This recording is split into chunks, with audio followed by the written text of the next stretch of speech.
থাকতো তাহলে আপনি বুঝতে পারতেন এই সময় আপনার মেয়ের আপনাকে খুব দরকার।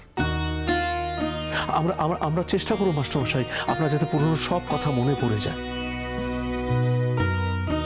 আপনি যদি একটু বুঝতে পারতেন আজকে আপনার মেয়ের আপনাকে কতটা দরকার,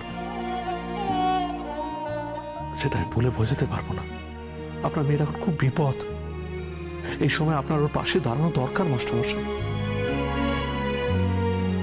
কাকুনমা,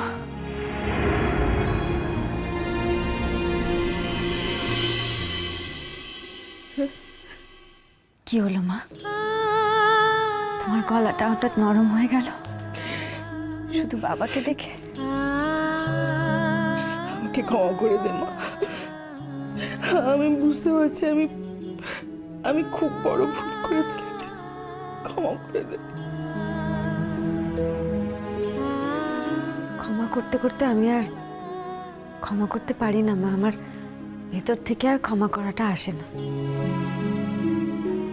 যখন নিজের মা তার মেয়ের গালে ঠাস ঠাস করে চড় মেরে 5টা লোকের সামনে বলে হ্যাঁ হ্যাঁ ও নিজের ইচ্ছে ওই জায়গায় গেছে, তখন মন থেকে আর ক্ষমা করতে ইচ্ছে করে না মা, বিশ্বাস করো।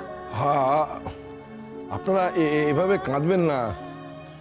কাঁদলে আমার বড় কষ্ট হচ্ছে। আপনারা কাঁদবেন না। এবার এখান থেকে চলে গেলে আর ফিরবো না।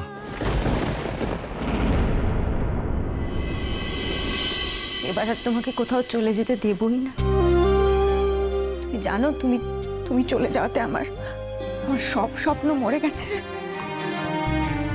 কতদিন ধরে অপেক্ষা করেছি কবে তুমি ফিরে আসবে, কতদিন ধরে অপেক্ষা করেছি কবে তুমি আমায় কঙ্কাবতী বলে ডাকবে।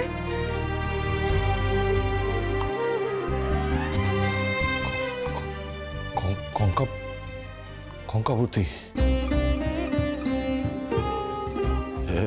কঙ্কাবতী, কঙ্কাবতী একটা পাহাড়ের নাম। তুমি চেনো? বাবা, কঙ্কাবতী একটা মেয়েরও নাম। তুমি ওই পাহাড়ের নামেই ওই মেয়েটার নাম রেখেছিলে কঙ্কাবতী। সেই মেয়েটা আমি বাবা। এই যে আমি তো তোমার সামনে দাঁড়িয়ে আছি।